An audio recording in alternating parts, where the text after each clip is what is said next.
Have you ever left a negotiation sensing the energy shift, without a single word exchanged? That feeling is often the invisible work of color.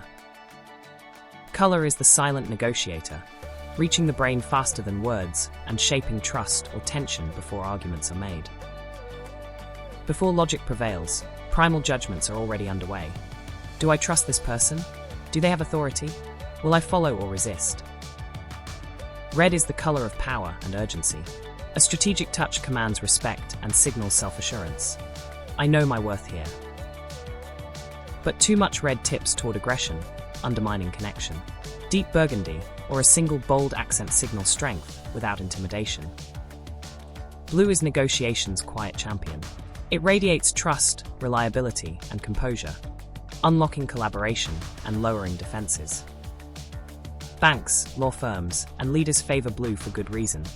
These hues reassure everyone, saying, "You're safe working with me." Neutrals like charcoal, ivory, and soft grey remove distractions and signal control, letting words carry weight without competition. They suggest, "I belong in this conversation." Neutrals underscore professionalism and calm authority. But color isn't one size fits all. The same shade that amplifies one person might dull another.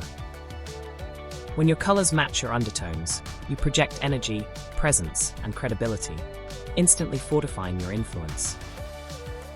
Before your next negotiation, ask, am I signaling trust or commanding respect? Are my colors working for me or against me?